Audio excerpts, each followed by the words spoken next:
we're going to, at the beginning of each chapter, have a brief summary of the major plot points, and then we'll go through with somewhat less uh, excerptation, I guess would be the word.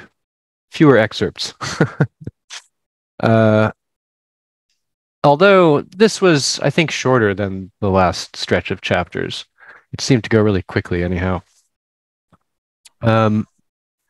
So yeah, things are getting all the wilder as our crew has found itself stuck in 1939.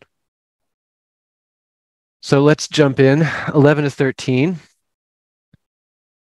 Our little blurb here. Taken as directed, Ubik provides uninterrupted sleep without morning after grogginess. You awaken fresh, ready to tackle all those little annoying problems facing you. Do not exceed recommended dosage. See, wouldn't it be annoying little problems, not little annoying problems? That's what I mean. Like, it's just slightly off.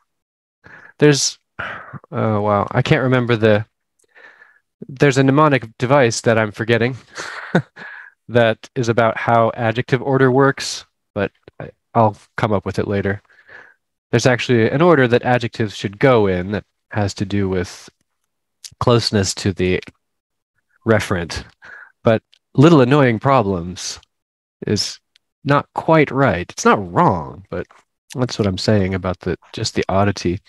But as a native speaker who's been a victim of a lot of advertising, I don't really notice this, other than the voice is a parody of advertising, kind of like one might see on Saturday Night Live. Sure. And so it's odd in that way, but I formally did not know the rules of adjectives. I can imagine little annoying is not really correct, but I don't exactly know the rules. I mean, annoying little problems, annoying small problems where the little is closely associated with the problem seems more correct, but I don't even know the formal rule behind that. Well, so I hope you do present it. It's not incorrect, but other native speaker here, I would say when you put them in this order, then the assumption is you're modifying annoying. So it's not big annoying, it's little annoying. But if you flip the order, it would be an annoying, your problem's not big, it's a little problem. So, and you just kind of get that intuitively if you've been speaking it all your life. But of course, if you're trying to learn another language, you're just overwhelmed with these stupid little rules, and sure, you might put them in the wrong order, but it's not wrong. Yeah, it's not wrong. It's just a little odd. That's all. It's like odd, the last adjective kind of denotes a thing. So, for example, if you take, a tall, cool glass of water versus a cool, tall glass of water. Sounds like tall glass of water is a sort of thing. Do you see what I mean? Yeah, that's what I was saying. That little is now modifying annoying instead of problems, and that's just usually not what we want to say. There's another fix. If you put this is like a really technical point. If you put a comma between them, they become coordinate adjectives, and then it would be okay because that means that they act with the same force. That's like sometimes you get that comma between two adjectives. It's saying they're not associated with each other and they're acting at equal. And by contrast, if you put a dash in between all of them, then the entire thing becomes an object. A little annoying problem, but yeah. Again, guys, it's not wrong. It's just a little odd. That's all. But it's conspicuous enough that you're suggesting that it is a choice of Dick to. I'm wondering. I don't know for sure. I mean, I definitely well enough that you don't see it in the other parts of the book. That's what I'm saying. It's just in these blurbs. And I definitely acknowledge what you're talking about with regard to the sort of advertising voice, but that's not really what I'm talking about with this. It's there are those little advertising voice kind of I don't know, attempts to be sort of a natural spoken, conversational, maybe a little funny, catchy, and things like that. But I'm putting this aside from that and saying there's something else about it that's just a strange texture. Yes, Vasilia. There was also in the text, ordinary, like not just in blue. Because you mentioned it is in blurb, but it is also in text. Yeah, there was there was something. I can't remember what it was now, but I think it was associated with a particular character. I don't know. Oh, well, we talked about how. Oh, and we're definitely going to see a lot of it in these chapters, but how people don't seem to be quite functioning with optimum rationality. And they're always doing things that you would shout at the screen in the horror movie, like, why are you going in that room by yourself? Stuff like that keeps happening, you know? But yeah, we'll see that here shortly. We should stay together. I'm going to go out to the car. I'll be right back. Right. Yeah, that was exactly the moment where I was like, what? Yeah. I'm going to go out to the car and do something slightly immoral and be killed for it. That's the funny thing about those sort of slasher movies is they're highly moralistic. Someone goes and smokes a cigarette and you're like, oh, that teenager is doomed. They're going to die, yeah. Okay, so yeah, we're going to start with a little overview for each chapter. In chapter 11, the pilot, having rejected the offer of the car, which has transformed into an old Model T, or was it Model A? I can't remember. The pilot notices the Ubik, or Ubik, I don't know, decides, I'll trade you for the Ubik. I'll take you to Des Moines for that. And so they hop on the plane. Mortuary worker meets them, Mr. Bliss, and his racist attitudes kind of bring Joe into the moment where he was kind of thinking of something else, but then he suddenly realizes all the things that Mr. Bliss is saying. And at the previous moment, he was like, maybe I could adjust to living in 1939. And then he hears some of the stuff and he's like, well, maybe not. So Joe catches up with the other inertials at the mortuary, and they all also see the same time period. So everybody's experiencing 1930s, 1939 in particular. Yeah. The Lindbergh digression is something that I wasn't familiar with until I read the famous American author Philip Roth's Plot Against America. Yeah, I have that. I haven't read it yet. I have a copy of it. Oh, well, I was going to wonder if it's Roth is a really famous writer. He's old too. Yeah. He probably was around and may have read this book. It might have. That's possible. Well, the thing is, and this is something that we're going to talk about today, that, he mentions that he was a Shriner, and we're going to talk a little bit about this thing where the attitude of Mr. Bliss was not some weird, uncommon attitude at the time. There was a lot of support for Germany, for Nazi Germany, especially among corporate Americans. Henry Ford was a huge anti-Semite and, was friends with the Fuhrer, received a medal from Hitler himself. He wrote a famous anti-Semitic book. Charles Lindbergh, a lot of people were sympathetic with Germany. They felt that, the reparations had been too harshly waged on them after the First World War. And that, certainly may be the case, actually. That did contribute to a lot of the bitterness and ire that was felt by the Germans. And Shriners believe in love and compassion. Shriners are an odd bunch because I've known some. So I lived in the South quite a bit. We're going to talk about that in a minute. I've known some Masons and some Shriners, and it's funny to hear like so much conspiratorial talk about them when you actually meet some of those people. Just like, I don't know, older Southern dudes. Yes, Vasilia. Sorry, but what are Shriners? We're going to talk about it in a second. It's coming up here just in a couple of slides. So, yeah, Joe catches up with the inertials. They all realize they're in 1939. Runsitter's body has been desiccated like Wendy's was, so it looks like a shriveled sort of raisin. Edie Dorn has separated from the group, and so the companions go to the hotel to try to find her, hoping to save her from the same fate that has befallen the others. So yeah, first the pilot who decides, I'll fly you to Des Moines in exchange for this elixir of Ubik. Let's get started. I want to do as much of the flying as possible in daylight. Takes the bottle with him. 10 minutes later, they're up in the air, bouncing around. It says that Joe's legs were numb after the trip. I think it's implied that it took more than a day of flying.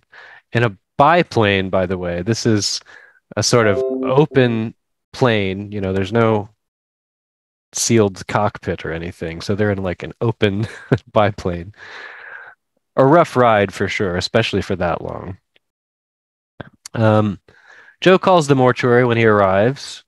Mr. Bliss, whom he meets on the phone, says, "You should have arrived earlier. I doubt you'll be able to attend any of the service. But Mr. Runstetter will be lying in state for the balance of today and tomorrow morning." Lying in state, by the way, guys, if you haven't heard that before, that just means lying for observation by people who visit the funeral. So, yes, he says you've been expected. Some of the bereaved have asked that we maintain a vigil for you, as well as for Mr. Hammond and a Miss Wright. Are they with you? And of course, he says, no, they're not. He hangs up immediately. The car arrives, and this is where we meet Mr. Bliss. He gets into the car with Bliss. Bliss says, "Come along, please hurry. We may still be able to attend part of the service." Father Abernathy generally speaks quite a while on such important occasions as this. Mr. Bliss has heard the inertials speaking about the future as if it already exists. And he realizes that the group comes from the future. What do you foresee about the war in Europe? Because he says, "Are you guys mediums?" And Joe says, something like that. So he asks, "What do you foresee about the war in Europe?" Joe says, "Germany and Japan will lose. The US will get into it on December 7th, 1941. And then he doesn't want to talk about it. Bliss says, "I'm a Shriner myself." So in response to the question, Vasilia, what is a Shriner? So Shriners are Masons. I'm sure you've heard of Freemasons, because they are, I mean, especially in Europe, they're frequently sort of conspiratorialized. That's not just true in Europe, that's true in the US too. There are a lot of people who believe that the Masons are behind all kinds of things. There's a lot of conspiratorial thinking. But the Shriners in particular are a group that is supposed to focus on fun. They're kind of clowns. Not exactly. They are Masons. They dress with this fez, this hat, as you see in the picture here. And they do, supposedly fun social gatherings. And they've adopted this sort of Arabic aesthetic. There's a story behind it that has to do with a party that one of them went to that was thrown by some rich Arabic prince.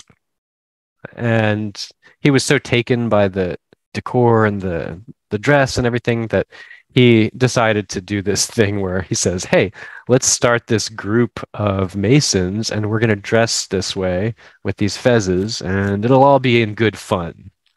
So basically they are Masons who... And then the main thing that I ever considered Shriner is when I was growing up, they're connected to the Shriners hospitals, Yes. which particularly serve young burn victims, and that's right. was a really underserved community. So these guys in their silly cars here in a parade or whatever was probably a fundraiser for that. That was there are these Shriner conventions and parades that they have all the time. But yes, they are involved in a lot of charities, including the Shriners Hospital. That's right. So yeah, that's the short version of what Shriners are. They tend to be on the conservative side. I was going to say, like, I've known some Masons. So I spent a lot of time in the South, and like my best friend's dad was a Mason, like a supposedly very high-ranking 33rd degree Mason. Um, it's extremely weird for me to hear all the conspiratorial stuff because he was just kind of a Southern guy. I mean, like, I don't want to make that sound too derogatory, but I mean, I would say he's a relatively really conservative, kind of Southern, just Southern We dude. could call a good old boy. Is that what you Kind of a mean? good old boy, yeah. You wouldn't see him behind major world events, let's just put it that way. For one of the highly initiated 33rd degree inner circle, was just kind of a Southern conservative dude. Um, we like to go through his books because there's interesting Masonic material that's, pseudo-mystical. It's kind of mystical Christianity. So he had really cool, books with amazing drawings in them that we found really great. I don't think he ever really looked in those books. Yeah. If I disappear before the next session, you'll know that the reason's about me for saying all this. So yeah, he says Hitler will attack the Soviet Union in 41 and wipe it out, I hope, says Bliss. This is where Joe suddenly loses his train of thought and looks over at Mr. Bliss. And Bliss says, those communists are the real men. It's not the Germans. Take the treatment of the Jews. You know who makes a lot out of that? Jews in this country. This is a sentiment that's, returning actually these days. Unfortunately. A lot of them not citizens, but refugees living on public welfare. I think the Nazis certainly have been a little extreme in some of the things they've done. There's always this bit of hedging, like, yeah, I don't agree with everything about. It's like, but Hitler did some good things. He built the Autobahn. Things like this.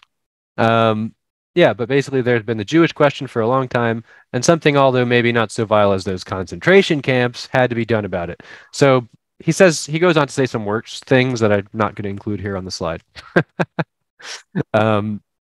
And yeah, so Joe realizes, wow, I couldn't adjust to living in this time. It's something he thought about. He thought about how much money he would have to make or something like that to get by.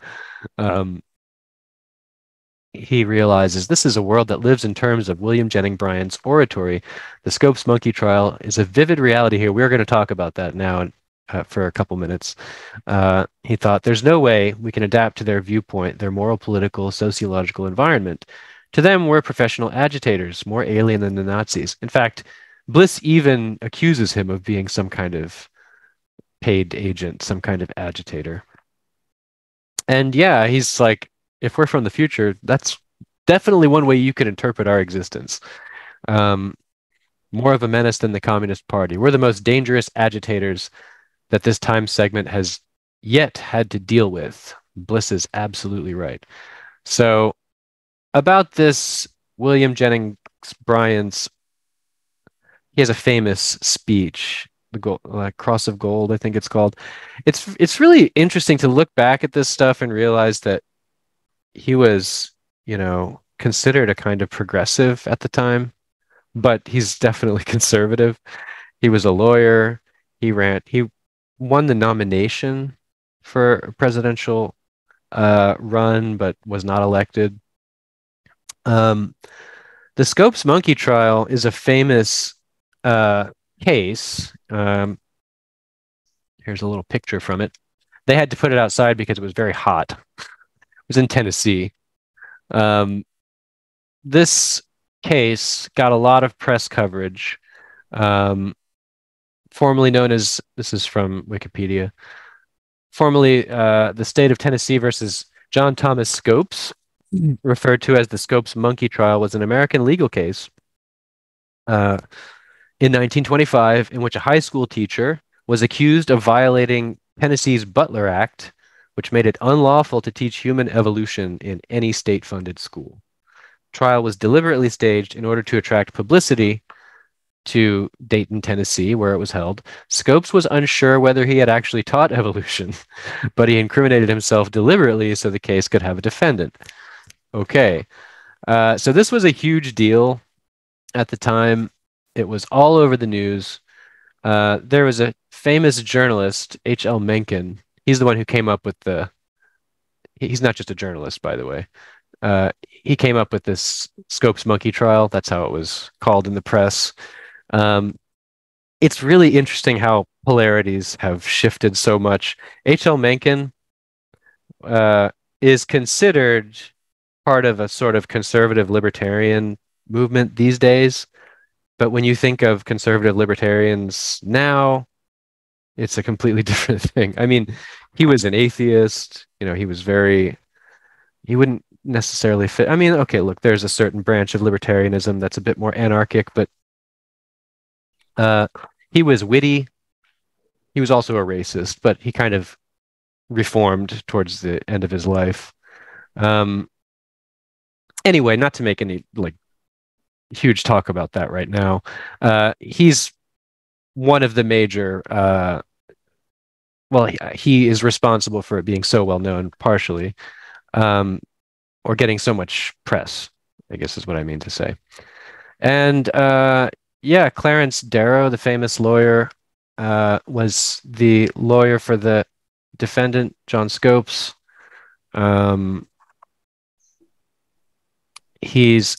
We should talk more about him some other time. I should have grabbed more information about him. He's an interesting figure. So the point here is that Joe realizes that these guys are still dealing with things like the Scopes monkey trial. And he realizes how removed he is from that and how he would not fit in here.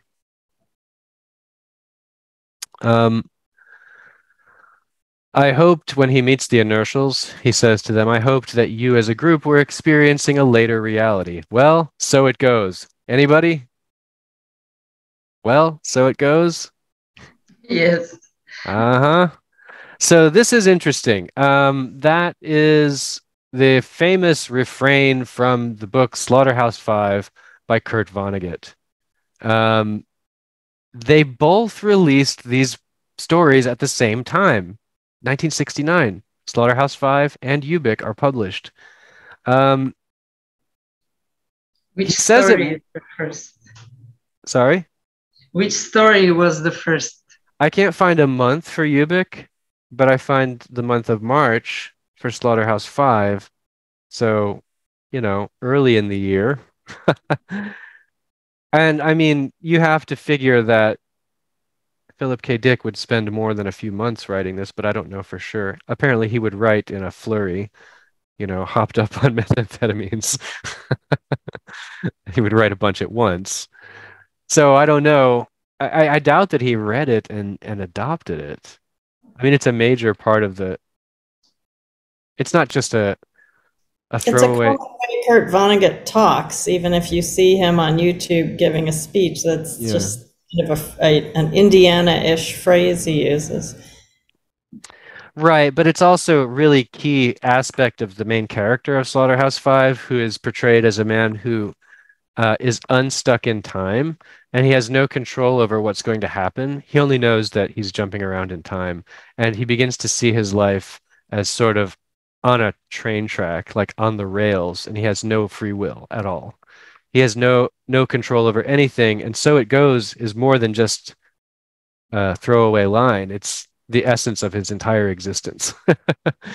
He experiences his life as an audience member, right? He's just watching it like a movie. And it really ties into war trauma. These are the words of Vonnegut, who was a prisoner of war and experienced the firebombing of Dresden as a prisoner of war under the Nazis. So this is just an expression of trauma, That's why it's sort of a dissociation from his own life, just seeing his life like a movie. Yes, Vasily. Well, maybe that phrase was popular in that time, so they both put that. Maybe the phrase was popular. That could be. Yeah. I mean, I would buy that because I had a coworker who was the same age as them, and remember she would always say when something bad happened, like, well, I hate to just say, well, there it is, or well, so it goes, but then what else can we do? And she had some version of that she said, I can't remember it now off the top of my head, but she was contemporary with them. I mean, it's almost like, what's the word? But she only busted it out for like the most bad situations. Right. It's a kind of way of dealing with, it's a fatalistic saying. Like, you can't do anything. You're powerless, and the only thing you can do is state the world as it is. It's kind of like... I remember now exactly what she'd say. She'd say, well, I hate to say, oh, well, but what can we do, or whatever. And so it was really similar, but that same age group, like they weren't into finding their inner child yet. None of that had been invented. It's just an acceptance of reality or something. Yeah. Yeah. There are a number of versions of that, and they all boil down to A equals A. It is what it is. He even said, Denny or one of the other characters says, if it's 1939, it's 1939. And it's like that's the same sort of thing. It's like, well, we can't change the world, so it goes. And he says it more than once. I put it up again in another slide. Pat says we've gone back in time. Joe says not really. Then what have we done? Gone forward in time? Joe says we haven't gone anywhere. We're where we've always been, but for some reason, reality has receded. It's lost its underlying support and it's ebbed back to previous forms. This is explicitly part of Philip K. Dick's mystical experience, in which he realized that something that happened to him was from something that he had been writing. Like, something happened to him and he's like, this is from my book. How can that be? So he tells a friend who's like a priest, and the guy's like, that's not your book. That's from the Bible. That's from the book of Acts. So he goes and he reads the book of Acts, and it turns out that, yeah, this is like the story I've been writing, and it's in the Bible. And so he had this revelation that said, actually, this is all an illusion. We're all actually in 30 BC in Rome. And he's, we're all there. We just don't see it. There's more to it. We'll talk more about that later, but that's kind of what's happening here. Like, you peel back the layers and you go back. It's in Valis also. What is it? Black Steel Prison, I think it is. Yeah. It's implicit in that formulation of his mystical experience. Things are receding, things are going back, and maybe it turns out that it's not 30 AD at all. That's what, did I say BC before? It's not 30 AD at all. There is no time at all. And all of existence is God posing the question to you, are you ready to become one with everything? And you're just like, no, not right now. No, not right now. No, not right now. And that's what time is. The refusal to sort of just dissipate into nothing. It's a kind of resistance. If you are up for it, because I don't know if we should try to put it into the slideshow again, but if you look on YouTube for the final scene of Waking Life, it's the director Richard Linklater talking about that, and it's really cool to watch. It's actually there are parts of Waking Life that are so-so, but that final scene is really what sells it for me. The whole talk about Philip K. Dick. Waking Life is a movie, a documentary. What is it? Yeah, Waking Life is a movie. It's the one we were talking about before. That's drawn in rotoscope. The same director also did A Scanner Darkly. with that rotoscope style, kind of modern rotoscope. And it's a movie, but it's not scripted. It's got people just talking about philosophy and life. And the sort of common thread that winds through all the scenes is that the main character is this kid who's asleep and he's trying to wake up, but he can't. He keeps thinking he wakes up, but he's not awake. So he winds up in another conversation, in another scene, and it just never ends. And he starts to wonder if he'll ever be able to wake up. And that's used as a just device to tie together all of these people just talking and things happening, sometimes turning into fantastical, sometimes, dramatic, sometimes heart to heart. But they're all real people just kind of talking about things, everything from, philosophy to physics to spirituality to Philip K. Dick. On YouTube, every part. Every part's on YouTube? Yes. Really? Oh, okay. And I'm surprised they wouldn't take it down. The whole movie and also all parts are separated. Oh, okay. Somebody put it up there clip by clip to keep it from being copy struck. Yeah, it's good. Definitely worth watching. There's something else about that film that I'm forgetting. It'll probably come to me later. So, yeah, reality is receding. It doesn't have underlying support. I guess that would be that ergic force that we heard about before. The underlying support. The underlying support keeps you in the now. Francie says that she had a Ubik dream. She says, "Listen, Mr. Chip, it wasn't like any dream I've ever had before. A great hand came down from the sky like the arm and hand of God.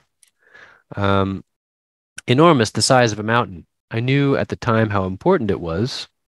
The hand was closed, made into a rock-like fist. I knew it contained something of value, so great that my life and the lives of everyone else on Earth depended on it.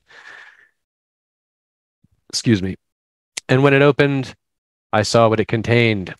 An aerosol spray can," Don Denny said dryly. It's kind of anticlimactic, but it's the Ubik, of course. Joe goes in to see Runsitter's body, and what he finds is a dehydrated heap of bones in the casket. Paper-like skull leered up at him, eyes recessed like dried grapes. Tatters of cloth with bristle-like woven spines had collected near the tiny body, as if blown there by the wind, as if the body breathing had cluttered itself with them by its wheezing, meager processes. Inhalation and exhalation, which had now ceased. Nothing stirred. The mysterious change, which had also degraded Wendy Wright and Al, had reached its end evidently a long time ago. Years ago, he thought, remembering Wendy. He flees the moratorium at that point. So Tippy Jackson says, "While you were in there, did you see Edie? She's missing. But she was just out here. She's been saying she felt terribly cold and tired. It may be that she went back to the hotel. She said something about it earlier, that she wanted to lie down and take a nap right after the services. She's probably all right." Joe says she's probably dead. Joe is trying to put everything together in his head. He has all the pieces, but he can't make sense of them. This is the thing we talked about last time. That was like, well, there's one way you could make sense of it that's relatively simple. But no, not that. Anything but that. I think it's just denial. I can't be dead. I can't be in Half-Life. I have to try to make this so that I'm alive. I can't tell you what the graffiti said. Oh, I can. I can tell you what the graffiti said. This is the graffiti in the bathroom. I can tell you about the worn out tape recorder, the instructions that had, Runsitter as a producer in the instructions. I can tell you about his TV commercial, the note in the carton of cigarettes. I can tell you about the label on the flask of Ubik, but I can't make it all add up. In any case, we've got to get to the hotel and try to reach Edie before she withers away. So yeah, he's got all these unexplainable things, just a whole list. And says, but I can't make sense of it for some reason. They make their way to the hotel, and that ends the chapter. Yes, Ajit? Oh, I just want to say, when heard that. I was listening to it. I kind of felt that recap was more for us than for the other characters. I wasn't sure whether he had talked about this in front of the other characters. I mean, in reality, if you went through a long list, everyone in the room would be like, "Wait, did that happen? Wait, I didn't hear about that. Can you elaborate?" But so I felt it was more for us, or maybe for himself. Yeah, it could be. Just to, get some perspective. Dear reader, don't you realize how many things have transpired by this point? Yeah, that could be the case. So our latest ad blurb for chapter 12, pop tasty Ubik into your toaster, made only from fresh fruit and healthful all-vegetable shortening. Ubik makes breakfast a feast, put zing in your thing, safe when handled as directed. Sounds delicious. Overview of chapter 12. So Joe realizes his theory must be wrong because it was, okay, we must stick together in order to avoid becoming hollowed out, worn out. So he says we have to rethink what's happening. Joe asks Pat to do what you did when I first introduced you to Runcitor, but she claims she hasn't been able to use her power since landing on Luna. Yes, Vasilia? Then she said when Runcitor was dead, she said that she didn't want to do that. Yeah, we're going to go into more detail. There's a slide for it, but yeah. Actually, she kind of just abruptly avoids the question by saying, actually, you didn't introduce me to Runcitor, as if that's the response you would give. She's like, it wasn't you. Joe is pulled over. The officer gives him a citation that's like a traffic ticket with a message on it, apparently from Runcitor. Joe's directed to Archer's drugstore, where he finds out it's been closed for a while. It seems to shift between times. He finally enters the drugstore and asks for Ubik. The bottle holds the second half of the message from the ticket. So the citation from before has part of a message that cuts off abruptly, and the second half is on the bottle. Don Denny tells Joe that Edie Dorn is dead, and Pat is confronted, and another explosion follows. Okay, so let's get into it. Yeah, he's realizing that his theory was wrong, but he's still, trying to figure out something to do about it. So he says, anybody who feels tired, report it to either Mr. Chip or myself. But that's actually, I forget which person is saying this. That says, yeah, Denny. It's Denny. That's right. Yeah, Don Denny. Mm-hmm. And then what, says Pat? What do we do then? Just tell us how we do it, Joe. We're listening. Pat is more... yeah. So extremely. She gets more and more just openly derisive and just like mean-spirited as this wears on. Joe says to her, it seems strange that your talent isn't coming into play. The situation appears to be made for it. Why can't you go back 15 minutes and compel Edie Dorn not to wander off? Do what you did when I first introduced you to Runcitor. She says Ashwood introduced me to Runcitor. It basically just sidesteps the question completely, sort of changing the subject. So you're not going to do anything. After a pause during which time she's certainly just thinking up a good lie. My talent doesn't work anymore. It hasn't since the bomb blast on Luna. Joe wants to believe her. He says to himself, that fits in. Yeah, that makes sense. That makes sense. This is the thing. It's so fuzzy because here he is kind of accepting that he's in Half-Life. He's like, of course your power wouldn't work because we're in Half-Life. See, so that's what I'm saying. Like, it's just incoherent. There's this constant, hoping to deny, because Half-Life would explain pretty much everything else, wouldn't it? So yeah, of course her time travel. I think that's so obvious they're dead, because when you just go through your normal life, you don't see things morphing all around you, Right.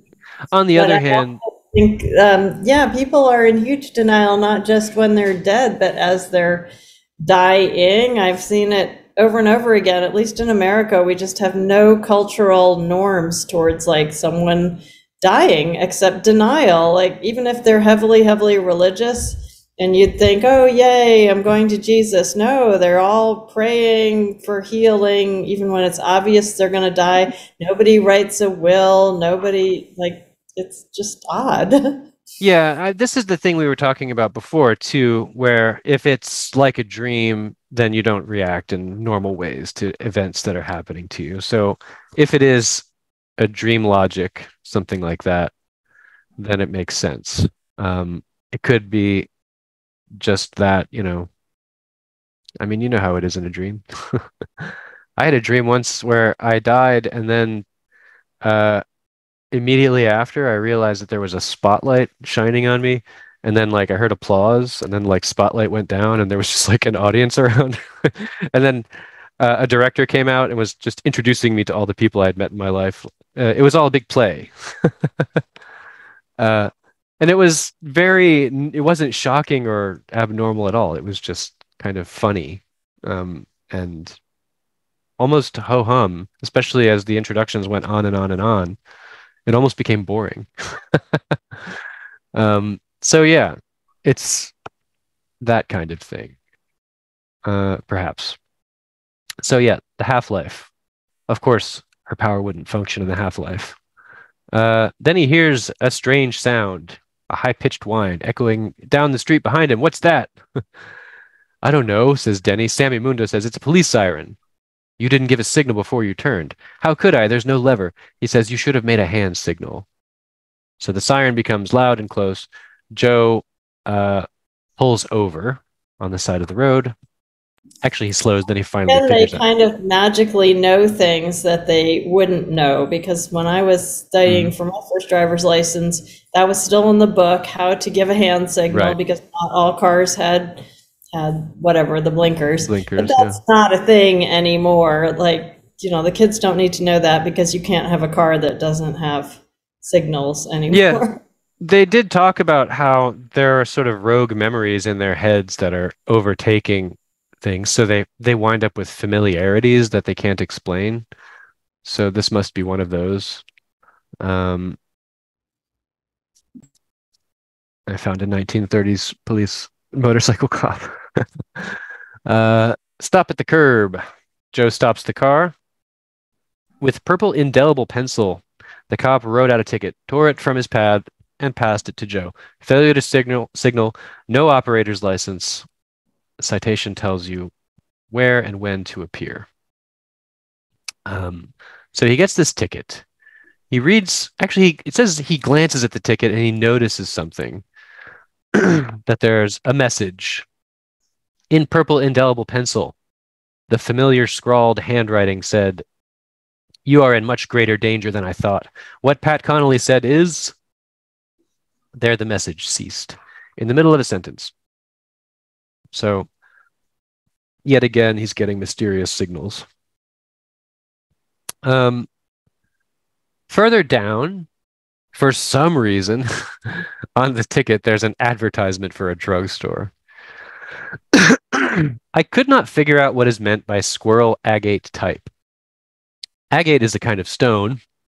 It was rounded with concentrated a line, I think perhaps on the shape of squirrel. See, when it says type, I'm imagining a font, like squirrel agate type. Like no, this stone has concentrated lines. Right. Like yeah, it looks like. Is it a resin or is it a stone? I think it's a stone. It's stone. Yes. Yeah. Yeah, it has like lines, like layers inside of it, or something like that. Maybe it's shaped like a squirrel. I was just trying to make. So yeah, sense of the word type, so I just imagine it as somehow a font. But yeah, I don't know how it would be agate on the bottom of the paper, but in any case, there's another inscription.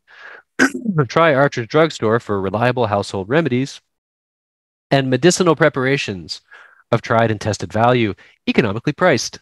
Not much to go on, says Joe, but still not what should have appeared at the bottom of a Des Moines traffic citation. It was clearly another manifestation, as was the purple handwriting above it. So advertisement didn't belong there. He makes his way towards the Archer's Drugstore. He gets directions from someone or another. He sees it, and it strikes him as strange. A shimmer, an unsteadiness, as if the building faded forward into stability and then retreated into insubstantial uncertainty. An oscillation, each phase lasting a few seconds and then blurring off into its opposite. A fairly regular variability, as if an organic pulsation underlay the structure, as if it's alive. So the building is flashing back and forth between basically the present, but the real present. Well, 1992, I think it is.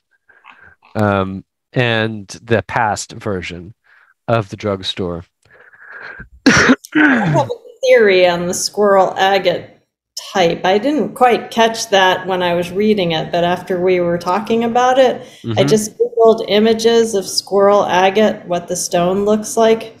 And now we're talking about this drugstore coming in and out of view. I think it means, this is just a guess, I think it means the type font was iridescent. That could be. Then it matches what we're seeing here. It's shimmering. And plus, you know, when I don't know if you've ever gotten a ticket, they usually don't write in pencil because you could erase it. And they usually don't write in purple. So it kind of has that dreamy strangeness. So no, I think that I don't know where this information is coming from in my head right now, but I'm pretty sure that there is. So the indelible pencil is an alternative to a pen. It can't be erased, and it is a real thing, I think. I have to double check. That might have been used by police. I know that. So it's just not an ink pen, but it's the indelibility is the unerasability of the of the pencil. But yeah, that it could be that it's just a description of it. The words being kind of shiny. I guess that's what I'm thinking. Shiny and iridescent is the right. So he sees the pharmacy flashing back and forth. He stands before it, experiencing physically the tidal tug of the amplitudes. So he feels it pulling him and then pushing him as it oscillates. Pedestrians clump by, taking no notice. Obviously, none of them see what he saw. They perceived the Archer's Drugstore. Oh, sorry, neither the Archer's Drugstore nor the 1992 Home Art Outlet. That's the present future one. That mystified him most of all. As the structure swung directly into its ancient phase, he stepped forward across the threshold. So he timed his jump to step into the 1939 version. I assumed that it was under the presumption that the drugstore is what's on the ticket, and also that's the house, or what is it, the home art outlet would be unlikely to carry Ubik. Again, we get so it goes. He wondered if he had made the right choice.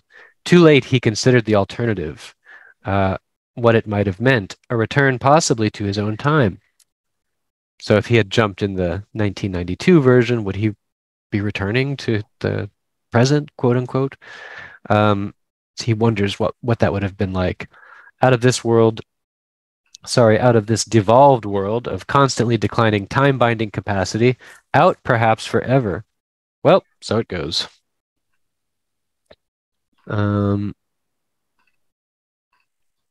Once inside, he talks to the druggist. He says, "I'd like a jar of Ubik." The salve. So a salve would be a topical cream sort of thing. His lips did not seem properly synchronized with his words. Very trippy scene. He sees the mouth move first, and then after some time, he hears the words. So everything's going very slowly. Like a movie. Like a movie, yes. Very, I think there's specifically in which David Lynch movie? Mulholland Drive? Isn't there a scene like that? That might not even be the right movie. Is it all right if I read the label? He asks. Of course. In the dim light entering from the street, he at last managed to make out the printing on the label of the tin. It continued the handwritten message on the traffic citation, picking up the exact point at which Runsiter's writing had stopped. So he gets the rest of the message. Absolutely untrue. So the beginning of that sentence was what Pat says is absolutely untrue. She did not, repeat, not try to use her talent following the bomb blast. She did not try to restore Wendy Wright or Al Hammond or Edie Dorn. She's lying to you, Joe, and that makes me rethink the whole situation. I'll let you know as soon as I come to a conclusion. Meanwhile, be very careful. By the way, and then some advertisement, Ubik powder is of universal healing value if directions for use are rigorously and conscientiously followed. That's a break from the previous Ubik flask that said, don't do it, Joe. Don't use the Ubik was the implication. Now it's, well, at least ambivalent at this point. Sounds like it's pro-Ubik. There seem to be two run-sitters. One is saying, take the Ubik, and one is saying, do not take the Ubik. Outside, as he leaves, people are staring up at the sky. He looks up, shielding his eyes against the slanting shafts of sun. He distinguished a dot exuding white trails of smoke, a high-flying monoplane, industriously skywriting. As he and the other pedestrians watched, the already dissipating streamers spelled out a message. Keep the old Swizer up, Joe. So apparently this is a message of encouragement. Like, keep your spirits up, something like that. Don Denny meets him in the lobby of the hotel where they're trying to find, is it Edie? Yeah, Edie. We found her. It wasn't pretty, not pretty at all. And now Fred's gone. I thought he was in the other car, and that they thought he went with us. Apparently he didn't get into either car. He must be back at the mortuary. Joe says it's happening faster now. So they're being picked off one by one. Joe passes the message on the traffic citation to Denny. He needs someone else to witness what's happening. I have the rest of the message. That's where I've been getting it. That's where I've been getting it. Denny read the citation, then reread it. Runsiter thinks Pat Conley is lying. He says, yes. You realize what that would mean. It means she could have nullified all this, everything that's happening to us, starting with Runsiter's death. Joe says, it could mean more than that. So did you guys get the gist of what he is implying? Not just that she could have stopped it, but presumably he's... That she's causing it, right? That she's causing it, yeah. So it's not just a lack of action on her part. It's actually she's proactively involved in this whole situation. Denny said, don't say anything to the rest of the inertials. This may not be true, and even if it is, knowing it isn't going to help them. Pat, it's the typical cheesy line from so many movies. She's right behind me, isn't she? Knowing what? What isn't going to help them? She comes around in front of them. Her black, color-saturated eyes, wise and calm, serenely calm. So she catches the end of the conversation. They show her the citation, which again, this is one of those like, why would you do that? And later on, he says, why did I do that? I shouldn't have done that. She says, how did the policeman know my name? Why is there something here about me? She doesn't recognize the writing, Joe said to himself, because she's not familiar with it, as the rest of us are. Runciter, he said. You're doing it, aren't you, Pat? It's your talent.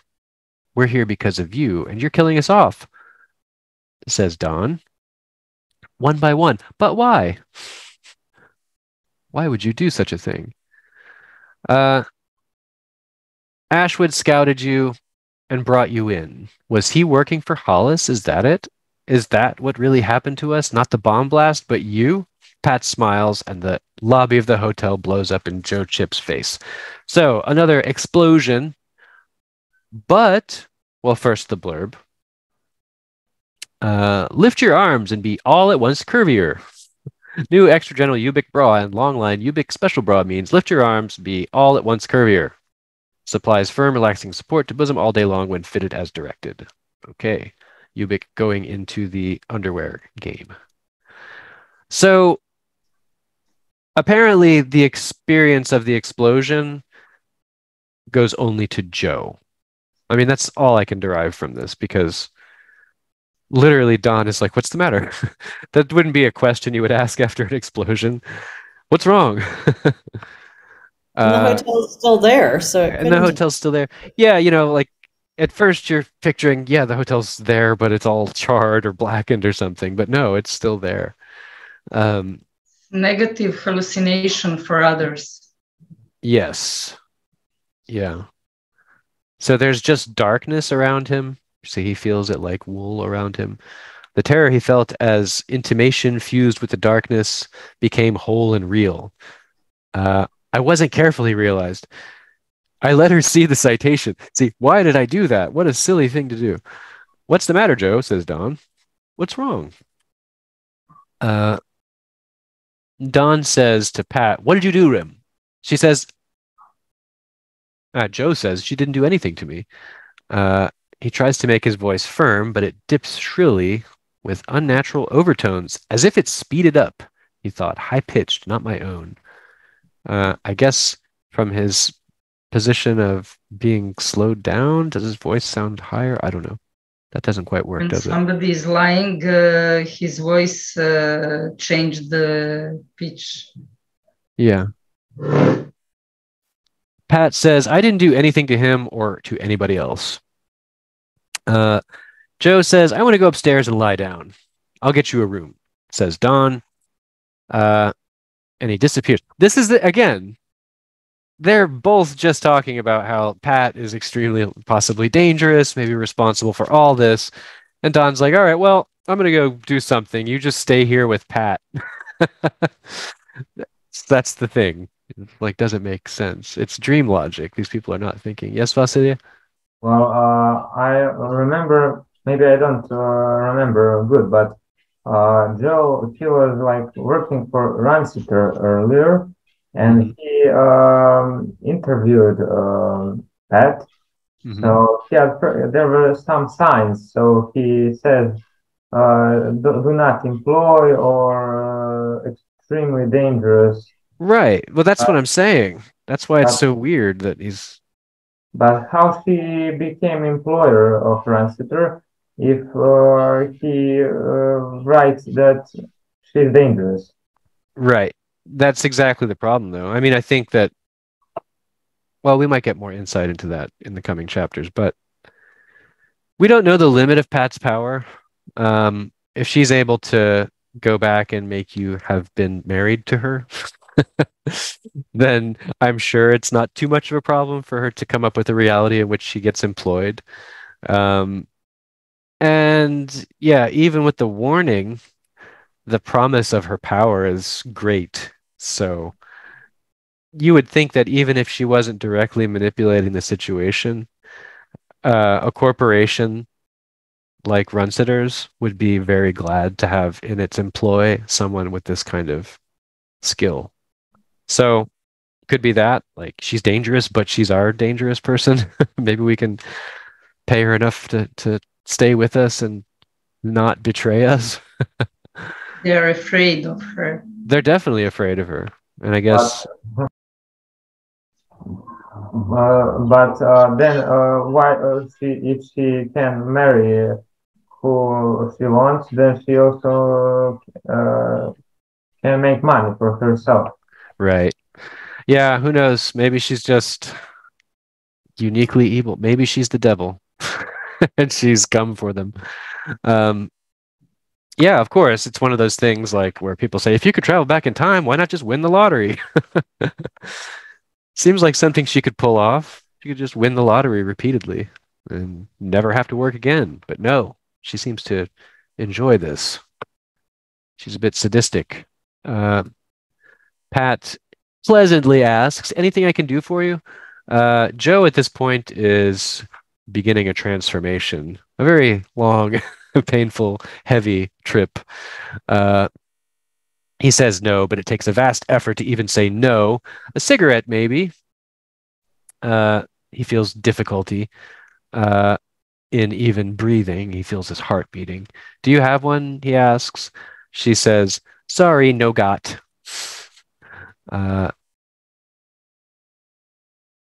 The world is closing in on him. Yes, Vasily? There is here a smoky red light. It was mentioned. Yeah. Ella runs here. Yeah. Yeah. It's the light from the Tibetan Book of the Dead.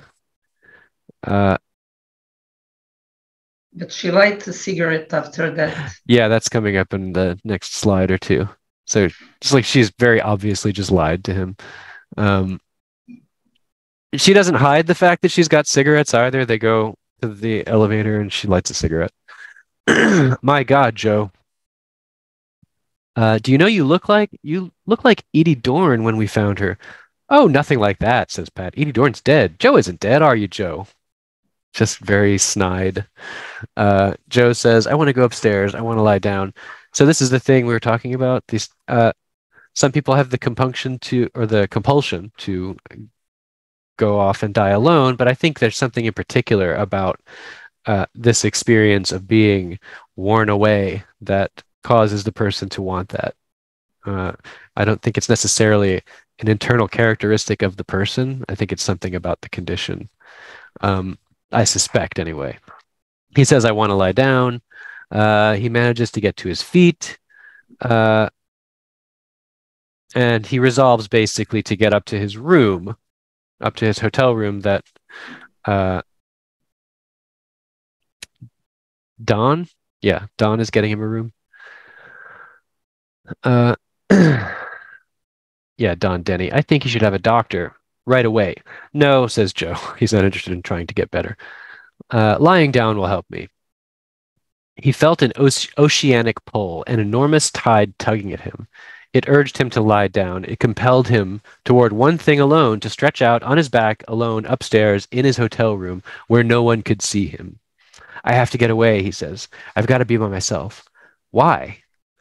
He did not know. It had invaded him as an instinct, non-rational, impossible to understand or explain. So he's feeling that urge to go off and be alone while the thing overtakes him. It made me think of the Irish exit. Do you guys know what an Irish exit is? It's a funny term. An Irish exit is when you just leave the party without telling anyone. Now, the implication is that my people, the Irish, we're drunken, cursed people. Alcohol's involved. You're just going to vanish. He's trying to pull an Irish exit. Sneaky leprechaun. Yeah, the idea is that you had too much to drink and you disappear, and people say, "Hey, where did Jason go?" Something like that. Yes, Vasile. Why is it called Irish exit? I don't know. I think it's just partially a caricature of, because it's drink much, perhaps. That's the thing, the sort of caricature of an Irish person is an alcoholic. Well, my parents were reading now some Nobel Prize winner that I forgot how what is his name from literature. He's Irish. Irish, yes. Is it James Joyce? I don't think No, I don't think he won a Nobel Prize. so from America, and he was writing dramas. So he had something on the D. No, so he said it reminded me of Serbs, Irish, because Of Serbs, yeah. yes, because he said that like in family they were arguing, so they all became drunk, but this was characteristic.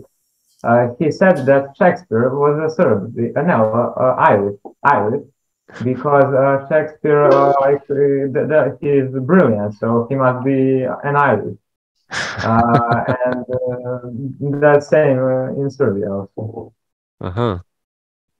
Yeah, I don't know why exactly it came out to be the Irish exit, but I think it's just because of that caricature of drunken Irish person. Especially in, I mean, I can't say especially in the US, but like, so in like Boston, for example, for St. Patrick's Day, it's famously just thousands of people out in the streets drinking heavily, and then they dye the rivers green. Um, so yeah, I don't know where the term first started. Yeah, the Irish that like I said, we drink and we're not amenable to psychoanalysis, apparently. That's what Freud said. Psychoanalysis doesn't work on the Irish because they don't have the proper coordinates for it to work, which is pretty funny. And absolutely true. Okay. So yeah, he's trying to pull an Irish exit. Just go off and oops and disappear. Then he says, I'll get a doctor. Pat, you stay here with him. Don't let him out of your sight. I'll be back as soon as I can. He started off. Joe dimly saw his retreating form. Again, I'll leave you with Patricia as you lay dying, as you are getting worn out. And then he was gone. Patricia remained, but that didn't make him feel less alone. Yeah, seriously. His isolation, in spite of her physical presence, had become absolute. Well, Joe, what do you want? What can I get for you? Just name it. He says the elevator. So they start making their way towards the elevator. Is it my imagination, he asked himself, that she's moving so rapidly? It must be me. I'm slowed down, compressed by gravity. His world had assumed the attribute of pure mass. He perceived himself in one mode only, that of an object subjected to the pressure of weight. One quality, one attribute, and one experience, inertia. This sculpture, you may have seen it before. It's called inertia. So I figured it was a good fit. Lost all other attributes. Yes. Only inertia remained. He's feeling gravity. They're waiting for the elevator. Pat says, it'll be here in a sec. Here's where she gets out her cigarettes and lights up a cigarette after she had just said that she has no cigarettes. It's a very ancient kind of elevator, she said to him, her arms folded sedately. You know what I think? I think it's one of those old open iron cages. Do they scare you? I'm not going to get in, he says. Why not, says Pat. Do you think the cable will break? Is that what frightens you? I can see you're frightened. This is what Al saw, he says. So he remembers that scene with Al before Al became a withered husk in the men's room. He says, I'll take the stairs. Yes, Ajit? Does this imply that Pat's omniscient, or did he share this information with her already about Al? I don't know. When I read it, I didn't think about it till now, but the way I read it was he was kind of saying it to himself. like reminding himself. But you could be right. We don't know.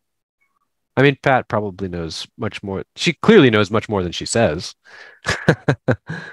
But yeah, I'm not sure.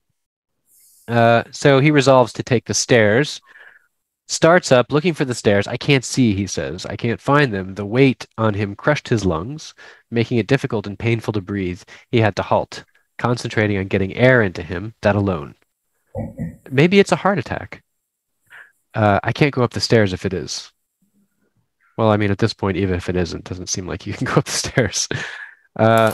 She was so mean to him. This was my least favorite chapter in the book. It just goes on and she's so mean. So this really reminded me of something. This really reminded me of, did you ever read the C.S. Lewis trilogy? Not the Lion, Witch, and the Wardrobe, but the Out of the Silent Planet. I think they're called the Predalandria trilogy. It's Out of the Silent Planet, Predalandria, and that hideous, or His Hideous Strength, or That Hideous Strength. I can't remember now. I should have done a bit of homework before. This has been a while since I read those, but one of the plot points is that there's a kind of new Eden that arrives on Venus. The devil is not like what you would expect, though. The devil's kind of an idiot who just is kind of mean and detached, and sometimes will just repeat words back that you say to him. He's just annoying. It reminded me of this a little bit because, especially since he kind of describes her with, okay, kind of an unacceptable pejorative. He says, well, we'll get to that. It's on the next slide. So yeah, she's really mean. She's like, may I watch you climb? I'd like to see how long it takes you, assuming you make it. I'll make it, says Joe. So yeah, it says his heart choked off his throat. He shut his eyes and wheezed in strangled air. I wonder if this is what Wendy did. She was the first, right? He says, I was in love with her. Oh, I know. Ashwood told me. He read your mind. Gigi and I got to be very good friends. We spent a lot of time together. You might say we had an affair. Yes, you could say that. See, Joe should have been like, we're not actually married. Our theory was right. He took a breath. One, he succeeded in saying, that you and Gigi worked it out with Ray Hollis to infiltrate. Quite right, she says. Our best inertials.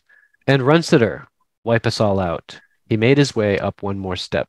We're not in Half-Life. We're not. Oh, you can die, she says. You're not dead. Not you in particular, I mean. So she's trying to push him into thinking he's not in Half-Life. He wondered how she felt now as she watched him climb. Did she admire him? Did she feel contempt? He raised his head, searched for her. He made her out, her vital face, with its several hues. Only interest there, no malevolence, the neutral expression. He didn't feel surprised. Pat had made no move to hinder him and no move to help him. It seemed right even to him. So yeah, he's kind of, I don't know, adjusted himself to Pat's nature. So he's not surprised by her behavior at all. In fact, he wants her to leave him alone. That's the funny thing. So even if that means it, actually, I shouldn't say even if it means his doom. I should say because it means his doom, and he wants to be alone for that. It's not much farther, he corrected. This is kind of funny to me. She's like, you're incredible, so trivial, so small, even in your own death spasms. And then so here's the thing. She maybe slipped here. Or what probably seems subjectively to you as death spasms. I shouldn't have used that term. It might depress you. Try to be optimistic, okay? But I'm just trying to, there's no point in the book at which he's this sort of like pedantic, which she calls him in the next paragraph that I didn't put up. When has he been pedantic in this story? By the way, pedantic, I think it's in Serbian too, the word pedantic. It's just, yes. Yeah, pedanska. Pedantan, okay. So when has he been that? So that's if you guys aren't making these little corrections to people. Has he? I don't remember. I remember him being like always rationalizing things. And Al says something like his, and Joe corrects him and says him. You need to say himself or whatever. He's always, it's a habit he has that I picked up on right away because my son does that to me if I'm telling a story. He'll choose a completely like irrelevant detail that will not change the story whatsoever, but he'll be like, it was a pink car, not a blue car. We're talking about how fast it was going. Joe is like that. He does that over and over again. I remember him rationalizing a lot. I kind of remember the correction now, yeah. We have on Twitter one, and his name is, he named himself as Grammatical Nazi. Yeah. He correct everybody and everybody blocked him. Yeah, I know. I tried that once when I was younger, and I corrected, this was a mistake, by the way. I corrected my mother while she was yelling at me. That I didn't do that again. It's not a good idea. Okay, so yeah, I guess. Yes, Vasilia. Pat and Joe, they are like it now seems that they were not in marriage, but they are like having an argument. So Joe, she cares, is she watching him, and she is like arguing with him that he's incredible. Right. This is like you're saying this is like a married like a marriage quarrel. Correct. Yeah. Right. Oh my God, you, even in your death spasms, I'll never be able to deal with you. Okay, so. And there was another time he was correcting when he was watching something and they said they went back in time 50 years and he reflexively just says 62. Like, oh yeah, it's something you can't help. How he is. He's always correcting people. No, it was how old the It does not matter. 50, 75, nobody cares. It was like how old the refrigerator was. They're like, it's 40 years old. He's like, it's 62 years old. Yeah, okay. That's right. Okay. I'm better now. But they never divorced. Their marriage were nullified. Well, it's kind of a Schrodinger's marriage. Like, we don't know the real status of it. They are not records because they are through the time passing. Yeah, yeah. I love that phrase. I'm going to use that now. I have a Schrodinger's marriage. Depends on when you look at it, you know. Well, it's because I'm theoretically single, but I've been with the same partner forever. Right. So it's a Schrodinger's marriage. Someone made the meme of or it wasn't a meme actually. I think it was just somebody's tweet, but it was pretty funny. It was Schrodinger reading the beginning of A Tale of Two Cities. It was the best of times, it was the worst of times. And he's like, "Oh hell yes."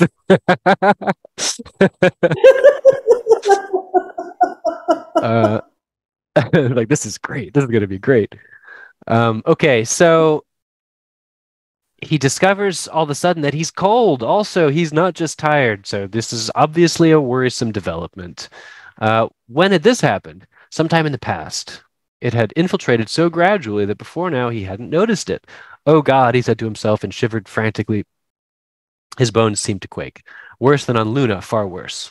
Worse than the chill which hung over his hotel room in Zurich. Those had been harbinger. A harbinger is something that shows the future, shows what is to come for you guys if you haven't heard that term before. It's like an omen, yeah. So I thought it was because they were in cold pack. Like when Al is the first person we saw die. Wendy died first, but we didn't see it. And when Al's in the bathroom, it's just like everything is ice. Everything is cold. Yeah. I mean, the cold is brought up even when they're escaping the facility on the moon, as being this, making the popping sound as they're, they go up the elevator and then they're approaching the ship in that time around there. It's Yeah, perhaps a harbinger, but not in the way that he thinks. A harbinger of what we're going to find out about him. So he begins again a sort of, reflection on a sort of metaphysics and biology. Metabolism, he reflects, is a burning process, an active furnace. When it ceases to function, life is over. They must be wrong about hell, he said to himself. Hell is cold. Everything there is cold. The body means weight and heat. Now weight is a force which I am succumbing to, and heat, my heat, is slipping away. And unless I become reborn, it will never return. This is the destiny of the universe, so at least I won't be alone. A little optimistic way of putting it. It's overtaking me too soon. The proper time hasn't come. Something has hurried this up. Some conniving thing has accelerated it out of malice and curiosity. A polymorphic, perverse agency which likes to watch. An infantile, retarded entity which enjoys what's happening. By the way, this is what made me think of that C.S. Lewis book, because this is really the characterization of the devil in that trilogy. He just will whisper things in your ear constantly and just kind of annoy you and just repeat himself all the time. Childish. It has crushed me like a bent-legged insect, he says to himself, a simple bug which does nothing but hug the earth, which can never fly or escape, can only descend step by step into what is deranged and foul, into the world of the tomb, which a perverse entity surrounded by its own filth inhabits. The thing we call Pat. So Pat is really raised up as a kind of evil personified here. It's the worst description of any ex-wife ever. Right? Yeah. Wow. It really is quite the marriage spat. I'm trying to remember now. So Philip K. Dick was married a number of times. The first one was kind of a mulligan. He just was really young and kind of got into a situation. And yes, Vasilya? What means mulligan? A mulligan is when I think that it originally comes from golf. And so sometimes they'll give you, if you make a really bad first hit in golf, if it's bad enough, you could get a mulligan, which means okay, we'll just give you a second chance. It didn't count. Over? Is that what it is? A do-over, yes. But one of his wives talks about how she realized that one of the women in his stories was definitely her. And she couldn't get over the characterization. I guess this is surely something that authors go through, because if they're writing about people who are in their lives, but under some names have been changed to protect the innocent. But you've got to read your friend's work wondering if it's you in there. So did she think she was Pat? No, not Pat. It was another story in which I think that I haven't read that one though. I forget what it's called. I think she was a much worse character than Pat even. Most of these writers, science fiction writers from the golden age, write women very poorly, like Larry Niven and whatever the guy who wrote all the what was it, Piers Anthony. They seem like they never met a woman. So when we read this book and we were doing the earlier part, and Joe Chip realizes he doesn't want to live in a world where they're so anti-Semitic and they're so, they use the N-word for Black people. I was like, go Philip K. Dick, because I thought that was really unusual. Most classic science fiction is all white world, all white characters. So I thought that was interesting. Yeah, absolutely. Absolutely. I mean, Ella Runsitter is portrayed as possessing great wisdom and depth and insight. I mean, but we don't hear enough from her. But she's dead. But she's dead. Is that what you said? Yeah, right. Yeah. You wanted to make sure she's dead. She's not a very fleshed out character, so she is That's kind true. of the trope of a woman up on a pedestal. Like you have this perfect woman, and then you've got conniving women, and like that. And then you've got hysterical women like Franny. Your whole life's a hallucination. Yeah, I don't know. I got that. But he's better than most. I felt like it was an admiring description of the women on the team, but it's all just a kind of physical description where you're like, oh wow, that sounds like a really cool outfit or something like that. Not much depth to it, yeah. Okay, so Pat says goodbye, Joe. She hovers over him, kneeling slightly so he can see her face. You don't want Don Denny bursting in, do you? A doctor won't be able to help you, so I'll just tell him that I got the hotel people to call a cab and you're on your way across town to a hospital. So she's trying to let him know that nobody's coming for you. Incidentally, he's fine with that. That way you won't be bothered. Do you agree? Yes. Here's the key. She gives him the key. He's just lumbering down the hall to the best of his ability. He has to go a couple doors. So he rises lurchingly to a crouched position, balances himself against the far wall of the corridor, and turns to the left, and begins to walk step by step, still supporting himself by means of the wall. Darkness, he thought. He manages to get into the hotel room, and he sees a figure seated in an overstuffed chair facing him. Deus ex machina. A spectator who made no sound, but who now stood up and came rapidly towards him. Glenn Runsiter to save the day. So Glenn strides over to him. He takes 3 big steps to the door, slams it, bolts it, comes back. Opening a drawer of the vanity table, he hastily brought out his... I have some real thoughts on this that struck me immediately, but in between our meetings, when I went to like Goodreads and other online book clubs, apparently I'm the only person on earth that thought this. So I'm just going to throw it out there to you guys, but here's what bothered me about this.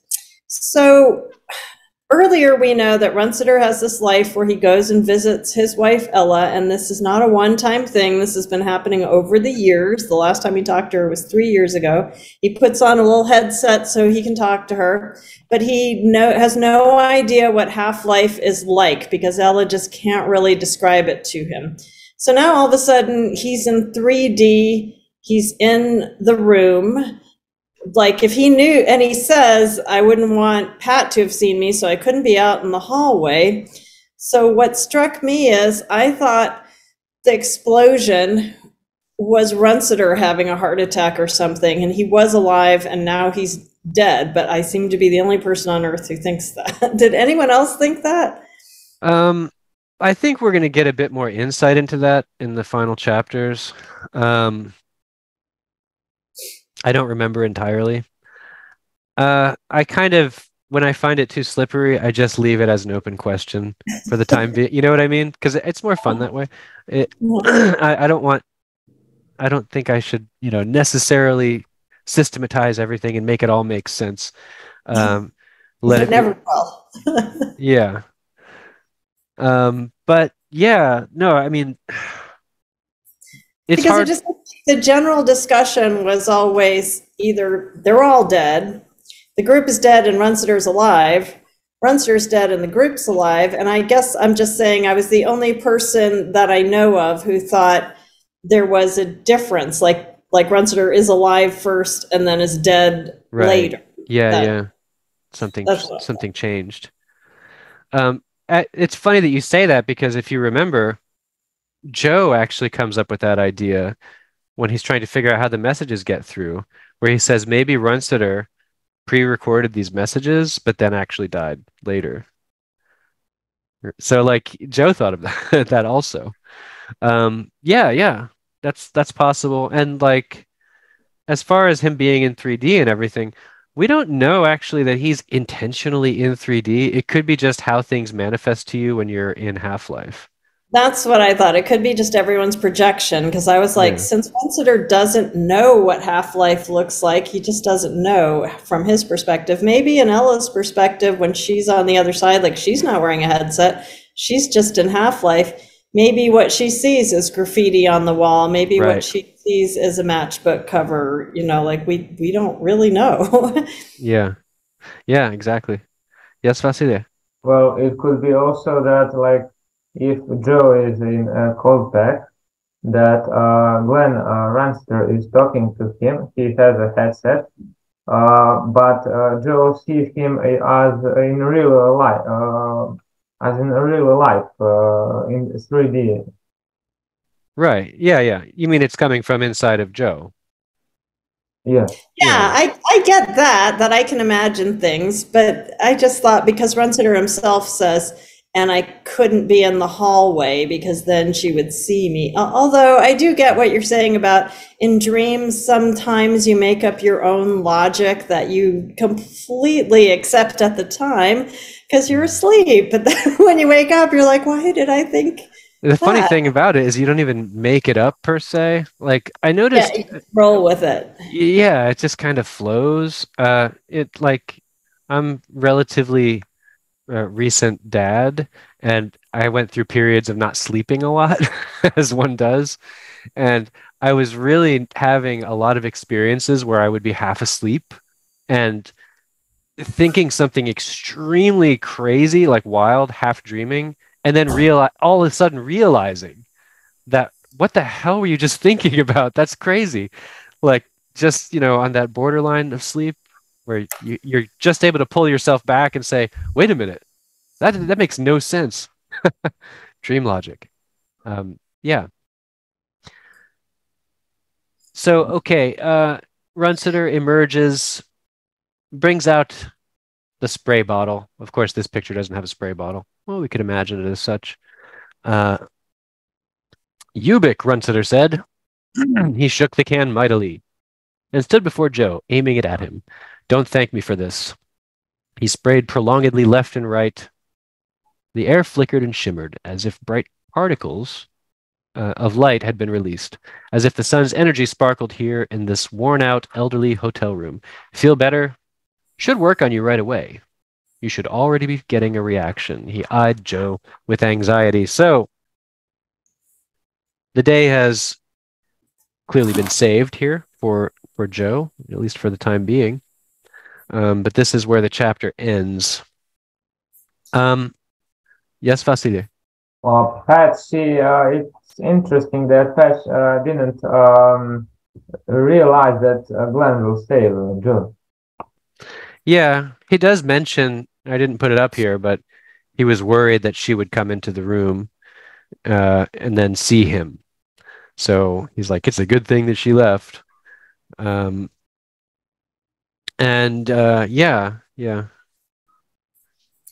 Which is what makes it seem like he can look around all of a sudden in this reality, which is why I thought something changed. But like I said, I'm willing to be corrected because nobody else who read the book seemed to think that.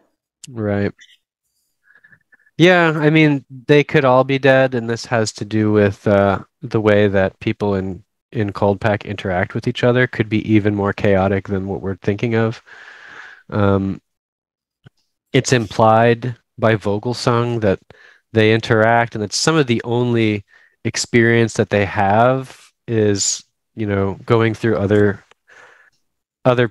Half-Lifers' realities, right? Which is why he discourages him from separating Ella.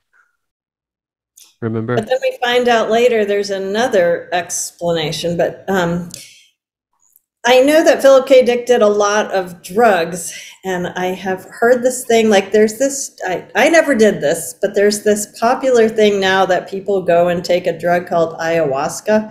I think Sting and Trudy Styler did this, and apparently it makes you feel like you can connect with all the people around you and you think together, and dissolution of self type stuff. Yeah, I know Philip K. Dick did these kind of drugs, so maybe this is some kind of shared reality. Oh yeah, I mean, he definitely, after one of his divorces, he kind of turned his house into a sort of squat, and he had people in and out all times of day and night, and it was that lifestyle. Um, so people partying and, him just, having people to talk to until 7 in the morning. So he was living a pretty chaotic life for a while, but I think that was after this. I need to get a better timeline on his life events. But yeah, I mean, most certainly his drug experiences influenced his writing. I mean, there's no doubt about that. Um, and the thing is, apparently in that kind of experience, you can't quite put your finger on what's happening either, just as we can't here, right? You can't entirely say what it is. Okay. So the final chapters next week, we will get, I think, some bits of closure, but don't count on everything being resolved. All the better, I say. It's fun to think about what could be. That's when a book's a masterpiece, when you can like talk about it and people have different theories and stuff. I mean, I find it amusing, all the different, like I said, people seem to think they're all dead and I can prove it because of this, yeah. Or these guys are dead and these guys aren't, or they were dead now, but they were dead the whole book before even Luna, which that part I don't believe. I think we give them that. That's too much of a cop-out. Yeah, because if they're just dead the whole time and it's just a dream state, then I never liked when that would happen in a movie. I mean, I guess the only one that was like okay with that was The Sixth Sense, but that was just a ripoff of the Turn of the Screw, that story. Yeah, that's the classic version. But I never liked it when you would have an ending that was either A, he was dead the whole time, or B, it was all a dream. I always felt like it's all a dream is so unsatisfying. It really is. That's this other thing that happens lately with certain plot lines that involve parallel universe theories, where if you think about time travel and parallel universes, it kind of really takes the pressure off, doesn't it? You lose a good bit of tension there. There was a series called Devs. Do you guys know what I'm talking about? Devs. It's actually DEVS, but when you realize what it's implying is Deus, and it's about the development of a technology that accesses other parallel realities. It's an interesting show. It's a pretty good story. It's a little dry. The same guy wrote or directed, I'm not sure, as wrote the Deus Ex Machina science fiction film from a few years back. But the whole thing is like I don't want to spoil it too much, but he wants, okay, I can give away this minor part of it. He wants his daughter back who has passed on, and like but he wants the one from this reality, and there's no real reason for that. Because at some point someone's like, you have parallel universes. You could have your daughter back. He's like, no, I want and I think it's like the writer realized that it just takes the pressure off completely if you realize you have literally infinite number of realities to access. Then yeah, anything can happen. You just somebody else's reality if you take your daughter from another reality, and the person whose reality you're ruining is yours. So that's a conundrum, right? But then you just find the reality in which there are both daughters, because there would be, if there are an infinite number of them, then there's one in which he figures out a way. Because like if you think about what infinite parallel realities means, that just means you have to find the one in which that other bad thing that you just mentioned also doesn't happen. Right? That's what infinite means. That's the movie that everyone's been watching this summer. Is called Something, Everything, Everywhere, All at Once with Michelle Yeoh, and it was supposed to be like kind of indie and arty, but then it was such a hit, and it's just lasted in the movie theater. It's very fun. I watched That's a really good movie, but that's all some of that she has a lot of other selves in other universes. Right. Yeah. Right. And that's all I'm going to say about that, because you got to go see it if you. Yeah, it was a lot of fun. I enjoyed it quite a bit.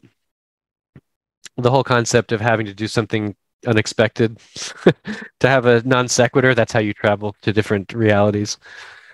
Okay, so in that case, that'll be it for now. I'll see you guys next Sunday. We'll have next Sunday and then one more session after where we can just talk about concepts and things in general, the sort of mopping up session, as we like to say. Okay. Yes. All right. Thank you. Bye, everyone. Bye Thank you. to everybody. Thanks. Bye. See you guys. Bye. Bye-bye.